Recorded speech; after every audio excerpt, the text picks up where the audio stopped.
The battle for control of Iraq's largest oil refinery is raging for a third day. The Iraqi army appears to be holding its ground, but it is being outflanked by radical Sunni militants. This is fueling fears that the insurgency could spread across Iraq and beyond its borders. CCTV's Tony Cheng is monitoring the situation from northern Iraq. Kurdish soldiers relax in Diyala province in the east of Iraq. The Kurds have been one of the major obstacles to the advance of Sunni militants from the north, where other Iraqi soldiers have fled. But they're concerned that if allowed to spread, this is a conflict that could stretch well beyond the borders of Iraq. The intervention of European or the Western allies, I don't see it happening, but at least they could do is to supply some of the regional forces that are fighting ISIS now with ammunition, with better weapons. This is the least they can do, because if the situation gets worse for us, believe me, it's going to get worse for the Europeans as well. In the Gulf, a US carrier waits with aircraft capable of delivering the airstrikes requested by the government in Baghdad.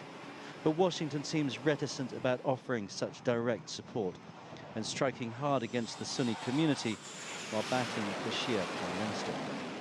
The Prime Minister himself remains in defiant mood.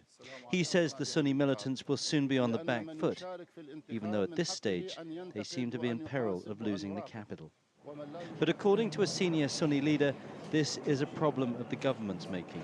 He says by excluding the Sunni minority from power and position, the Prime Minister has opened the door for extremist groups.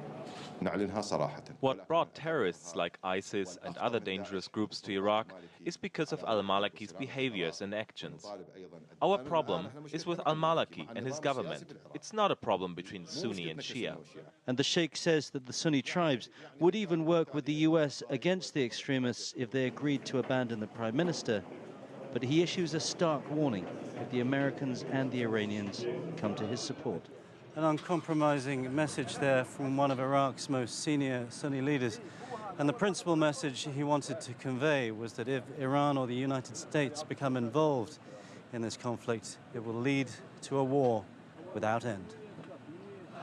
And in Baghdad, new recruits to fight that war. Prompted by the call to arms of their most senior religious leaders, these men are joining Shia militias. Within days, they'll be fighting in the streets to defend their capital, a fight that could soon become a civil war. Tony Cheng, CCTV, Northern Iraq.